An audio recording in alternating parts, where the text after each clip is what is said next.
Selamat pagi anak-anak. Apa kabarnya kalian pagi hari ini? Ibu harap kalian dalam keadaan baik-baik saja ya nak. Untuk anak-anak ibu yang sedang sakit atau sedang dalam masa penyembuhan, semoga Tuhan memberikan kesembuhan yang cepat untuk kalian ya nak, supaya dapat mengikuti pelajaran kita. Nah, sebelum kita mulai belajar, terlebih dahulu sebaiknya kita berdoa demi nama Bapa dan Putra dan Roh Kudus. Amin. Ya Bapa, kembali kami mengucap syukur atas berkat yang masih Engkau berikan kepada kami. Ya Bapa, sekarang kami mau memulai pelajaran kami. Kiranya Engkaulah yang menyertai guru-guru kami, supaya dapat memberikan materi dengan baik kepada kami. Dan berkatilah kami sebagai siswa, supaya kami dapat menerima materi dengan baik. Ya Tuhan, berikanlah kesembuhan kepada teman-teman kami yang sedang sakit, supaya dapat berkumpul bersama kami dalam pembelajaran ini. Ya Tuhan, dalam pengantaran Kristus kami berdoa. Amin. Demi nama Bapa dan Putra dan Roh Kudus. Amin. Materi kita pada pagi hari ini adalah tema 1, indahnya kebersamaan. Subtema 3, bersyukur atas keberagaman. Pembelajaran yang ketiga. Selain permainan engklek, bangsa Indonesia juga mempunyai banyak permainan yang diwariskan secara turun-temurun. Mari kita cari tahu lebih jauh tentang budaya Fahombo Batu atau lompat batu yang biasa dilakukan oleh masyarakat Nias. Fahombo Batu. Tradisi lompat batu berasal dari suku Nias. Suku Nias berasal dari Pulau Nias yang terletak di sebelah barat Pulau Sumatera. Lompat batu atau yang dikenal dengan nama Fahombo Batu merupakan ciri khas masyarakat Nias. Tradisi melompati batu hanya dilakukan oleh kaum laki-laki, khususnya pemuda. Mereka harus melompati susunan batu setinggi 2 meter dengan ketebalan 40 cm. Tradisi ini bertujuan untuk menunjukkan kekuatan dan ketangkasan para pemuda yang melakukannya.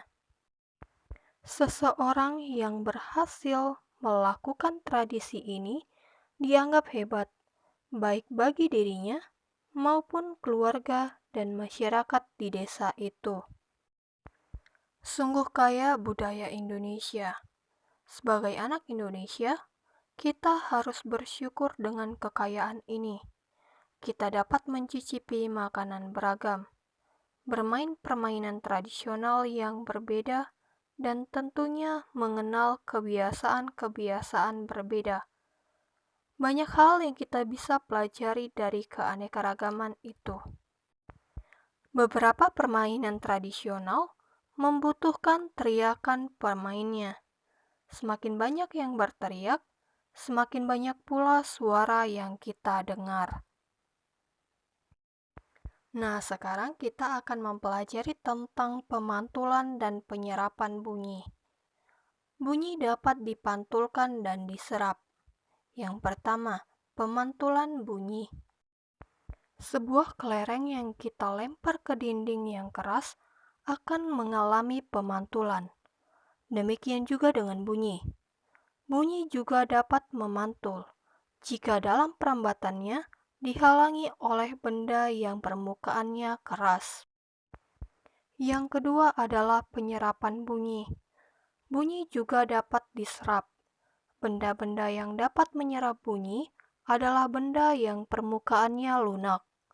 Benda yang demikian disebut peredam bunyi. Misalnya, karpet, goni, kertas, kain, busa, dan wol.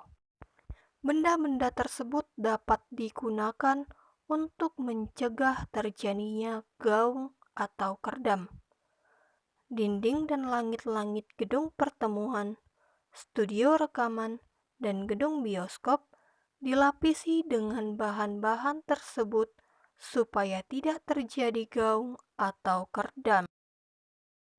Berdasarkan jarak sumber bunyi dengan dinding pemantul, bunyi pantul dibedakan menjadi 3 jenis, yaitu bunyi pantul yang memperkuat bunyi asli, gaung atau kerdam, dan gema. Untuk penjelasannya, bisa kita buka LKS kita tema 1 halaman 87. Untuk penjelasan bunyi pantul yang memperkuat bunyi asli. Bunyi pantul yang bersifat memperkuat bunyi asli terjadi jika jarak antara sumber bunyi dan dinding pemantul sangat dekat. Akibatnya, bunyi asli dan bunyi pantul terdengar hampir dalam waktu bersamaan, sehingga saling menguatkan. Nah, yang kedua, gaung atau kerdam. Gaung atau kerdam merupakan bunyi pantul yang sebagian bunyinya terdengar bersamaan dengan bunyi asli, sehingga bunyi yang dihasilkan terdengar tidak jelas. Gaung terjadi jika jarak sumber bunyi dengan dinding pemantul cukup jauh. Gaung dapat terjadi di dalam gedung bioskop, gedung konser, atau gedung pertemuan. Nah, yang ketiga adalah gema. Gema adalah bunyi pantul yang terdengar setelah bunyi asli. Gema terdengar sangat jelas. Gema terjadi jika jarak antara sumber bunyi dengan dinding pemantul sangat jauh, seperti di tengah-tengah stadion sepak bola atau di dataran yang luas menghadap tebing pegunungan. Sekian dulu materi kita pada pagi hari ini. Ibu ucapkan terima kasih. Tuhan Yesus yang memberkati kita semuanya.